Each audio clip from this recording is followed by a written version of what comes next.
بسم الله الرحمن الرحيم. إن الحمد لله نحمده ونستعينه ونستغفره ونستهديه ونعوذ بالله من شرور أنفسنا ومن سيئات أعمالنا،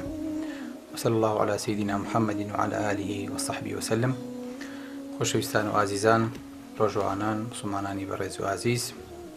هیوادارم شەکەت و ماندوو نەبن. هیوادارم ڕۆژەکانتان بە ڕۆحیەتێکی دڵخۆشانە و بە سنگێکی ئاسوودە و فراوانە وەریگرن. ڕۆژەکەتان پێخۆش بێ، بە خەفەت بخۆن کە ئەم ڕۆژانەمان لێ ئەڕوا، بەبێ ئەوەی کە عیبادەتێکی زۆرمان بۆ خوای گەورە کردبێ و ئیسفادەمان لە دەقە و سانیە کاتەکانمان کردبێ. هیوادارم خۆشەویستەکانم ئەم زنجیرە وتارە، ئەم زنجیرە باسە بێ بەمایی گۆڕینی سەر تاپای ژیانمان، نەک لە کاتی ڕۆژوە بەڵکو لە دوای ڕەمەزانیش لەسەر ئەم ڕێژیم و لەسەر ئەم بەرنامەی پێغەمبەری خوا صلی الله علیه و سلم بەردەوام بین، چونکە ئەمرمان پێکراوە. وما آتاكم الرسول فخذوه قل إن كنتم تحبون الله چی بکەن؟ فاتبعوني يحببكم الله. ئەگەر ئێوە ئەتانەوێ خوای گەورە خۆشی بێن، ئەوە دوای من کەون خوای گەورە خۆشی بێن. شوێنکەوتن تەنها لە جیهاد و تەنها لە عەقیدە و تەنها لە بیر و باوەڕ و تەنها لە نوێژ و تەنها لە ڕۆژوانیە، بەڵکو کە بە ڕۆژین وەکو پێغەمبەری خوا صلی الله علیه و سلم ئەبێ بشزانین چۆن ڕۆژوەشکێنین دیسانەوە پێغەمبەری خوا صلی الله علیه و سلم. بۆ یاگاتان لێ بێ خاڵەکان گەورن و مهمن. لە باسەکانی پێشوا باسێکی ئیسرافمان کرد و ئیسراف چەند چنگی کێشاوە بەسەر عالەمە و ئینسان چەند زەرەری لێکە. لە زنجیری ئەمڕۆ ئینشەڵڵا باسی ئیقتصاد دەکەین، باسی قەز دەکەین، باسی ئەواکەین کە حکوومەتەکانی ئەڵمانیا و فەڕەنسا هاتنە سەرخەت و هاتنە جواب لەسەر ئەم بابەتە. بابزانین ئەوان یەکەمین کەس بوون ئێمە وتمان ئەڵمانیا، ئەستەغفیرولڵاه، نەخێر، ئەڵمانیا و فەڕەنسا یەکەم کەس نەبوون کە بانگەشەیان بۆ دەستکێشەوەنەوە لە ئیسراف کرد. دەوڵەتی ئیسلامی مەدینە یەکەم حکوومەتی سەر ئەم زەمینە بووە کە بانگەشەی بۆ دەستکێشانەوە بۆ ئیقتصاد کردووە. ئەمە شەرەفێکە. هەموو جارێک کە باسەکرێ ئەڵین یەکەم بەرنامەی خواردن چێ داینا؟ پێغەمبەری خوا صلی الله علیه و سلم. یەکەم بەرنامەی وقایە بە خواردن چێ داینا؟ پێغەمبەری خوا صلی الله علیه و سلم. یەکەم بەرنامەی دەستکێشانە و ئیسراف نەکردنی شێدانە. الحەمدولله. یەکەم مبادر، یەکەم پێشەنگ بەبێ منافیس پێغەمبەری خوا بۆ صلی الله علیه و سلم. بۆی کە ئەفەرمێ هەر کەسێ خواردنێکی من كان له فضل زاد فليعد به على من لا زاد له ومن كان له فضل ركب فليعد به على من لا ركب له أو فضل ظهر. هەر کەسێ خواردنێکی زیادەی هەبوو بابیدا بە کەسێکە خواردنی نییە. هەر کەسێ پشتێکی زیادەی هەبوو یا کوشتێکی زیادەی هەبوو یا سیارەیەکی زیادەی هەبوو بابی بۆی کە سیاری نییە. کاتە ئیسلام وامان فێرەکە ئەم مبادرەیە یەکەم ئینطلاقی لە دەمی پێغەمبەری خوا بۆ صلی الله علیه و سلم، پێشەوەی خەڵکانی تر ئەسڵەن عەقڵیان بۆی بچێ یاخود بیری لێ بکەنەوە. ئەمە ئیسلامە فێری بەخشش و فێری ناندان و فێری سەخاوەت و فێری ئیفطاری سایمانەکە. ئەمە ئیسلام ئەوەنە گەورەیە پێتەڵێت لەگەڵ مزگەوتەکەیە کاتی خۆی سوبحان الله باوباپێری ئێمە لەم مۆزوعەیە زۆر دەقیق بوون، زۆر ورد بوون. ئەگەر غەریبێ ڕووی کردی بێتە مزگەوتەکەیان لە نوێژی مەغریبە، یەک کەس بە ئیمامەکەشەوە نەڕۆشتێتەوە هەتاوەکو نەیانزانی بێ خانەخوی ئەم پیاوە چێیە، هەتاوەکو نەیانزانی بێ ئەم پیاوە ڕوەکات و چوو لە ماڵی چێ بمێنێتەوە. دواتریش شەڕ بۆ لەسەری چێ بیباتەوە بۆ ماڵی خۆی، چێ ئەم فەزڵ و چێ ئەم منەتەی دەستکەوێت. بۆیە پیاوانی ئێمە، پێشینانی ئێمە بەڕاستی لەمەیە پێشەنگ بوون. ئەمەش پێم وانییە لە گیرفانیانەوە هێنابێتیان، بەڵکو لە دین و لە ئیمان و لە پێغەمبەر و لە سونەتەکانی ئەوە هێناویانە. بەڵێ خۆشەویستەکانم، ئیسراف لە ئیسلامە چیە گەێنێ؟ پێناسەیەکی زۆر خەتەری هەیە. ئەفەرمێ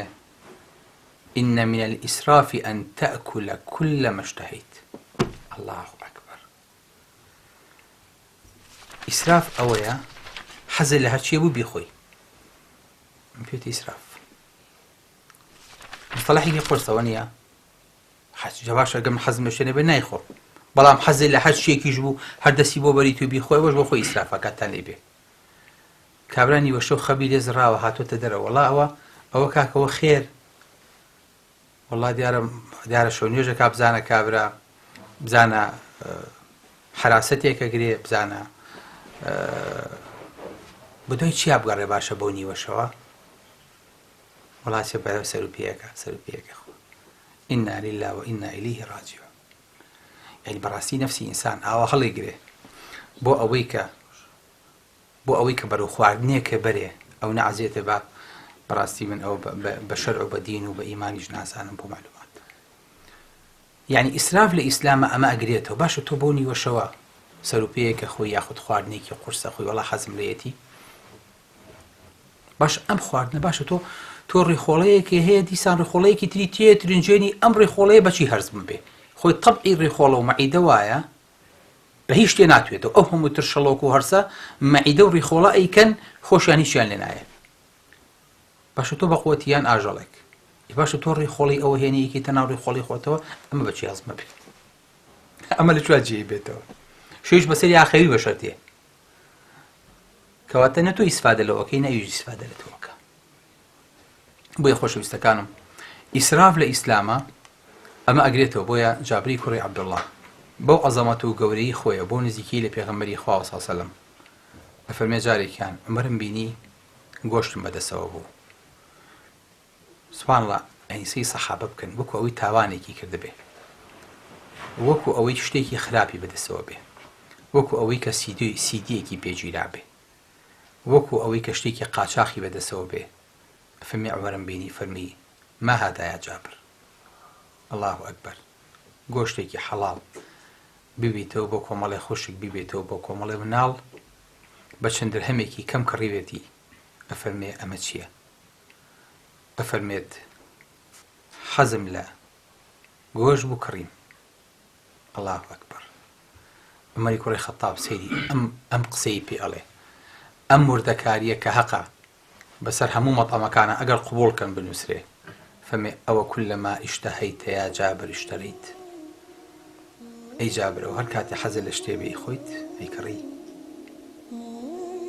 یعنی جارێک جڵەوی نەفسی خۆتە پێ ناگیرێ حەزە لێ بوونی خۆی جارێ ناتوانانی بڵێ وامزانی خواردم جارە ناتوانانی ئەوەی کە لەویا سەرفێکی کۆی کێتەوە لە پاشەکەوتێکی لە شتێکی بە سووترا بەکاری بێنی یعنی جڵەوی نەفسی تۆ بەدەست خۆت نییە بەڵکو نەفسەکەتە بە کێشتەکە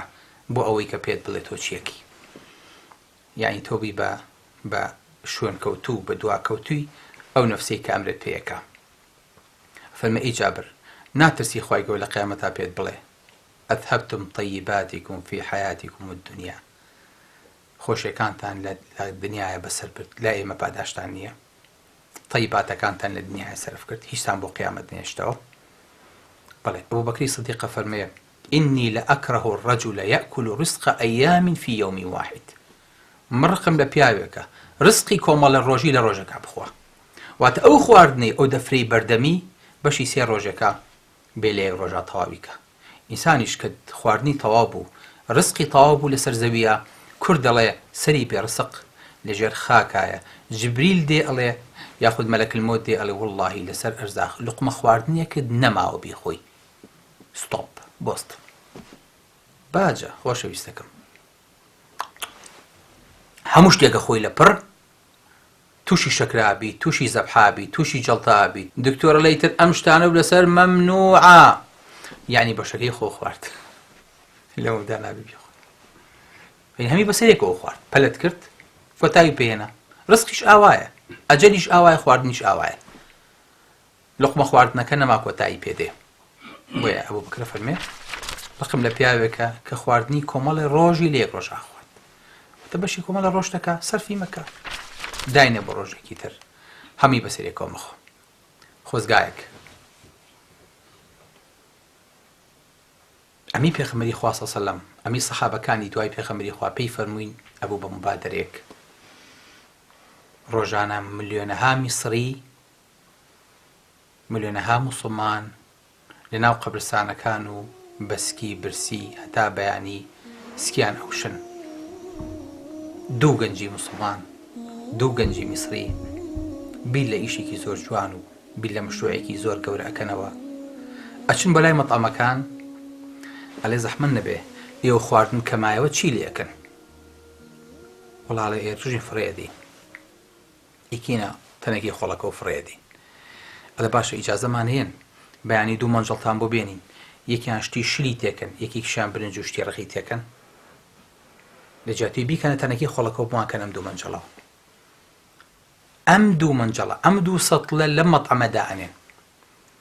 کە ئێوارە دێنەوە کەسی دەکەن خەلمانێکیان بۆ گەڵاڵە بووە لە برنج و لە شل و لە خواردن کە ئەکرا فڕێ بدرێ لە نان و لە ئێسقان و لە کۆمەڵی گۆشت کەماوەتەوە هەڵێگرن بەدەستیانەوە ئەیبن بۆ سەر قەبرانەکان و بۆ شوێنە فەقیرەکان و دابەشێکن ئەمەی ئەم دوو گەنجە پێی هەستان ئیستاکێنە سەدەها گەنج بە دوایەوەیەتی مەشروعێکیان دروست کردووە بە ناوی بانکی تەعامۆ ساڵانە خواردنی ملیۆنەها کەسە دەن لە میسر کێسەکەن ئەلحەمدوللا لە شوێنەکانی تریشە دەستی پێ کردووە و سعودیە پێوترێ حیفظ النیعمە باشە کوردستانی ئێمە وڵاتی ئێمە پێویستی بەمە لەمە زیاتر نییە ئەم هەموو داخلیەمان هەیە ئەم هەموو فەقیرەمان هەیە ئەم هەموو ئاوارایمان هەیە من پرسیار لە جەنابتان دەکەم تخوا لە حەفلاتەکانە چەند فڕێدرێ لە مەطاعیمەکانە چەند ئەڕێژرێ چەند خواردن زیادە وەکرێتە ناو زەڵتدان و تەنەکی خۆڵەکانەوە بەڵام گەنجێکی خوێنگەرممانەوێ ئەم خواردنانە جارێکتر گەرم کاتەوە و ماڵ و دەست و ورگی فەقیرەکانی پێگەرم کاتەوە جارێکی تر خۆزگای ئەم مەشروعانەش لە وڵاتی خۆمانە ئیسفادەمان لێ کرد خاوەن مەطعەمەکان خاوەن هۆڵەکان خاوەن فندقەکان دەوڵەمەنەکان هەڵەسان بە مەشروعێکی ئاوا بۆ ئەوەی کە بمانتوانایە ئەوەی لە خۆمان زیاتە بێ ئیسراف نەبێ نەڕژرێ بەڵکو گیرفان و دەست و دەم و ورگی کۆمەڵی خەڵکی پێ تێر بکرێ جارێکی تر أقول قولي هذا واستغفر الله لي ولكم والسلام عليكم ورحمة الله وبركاته.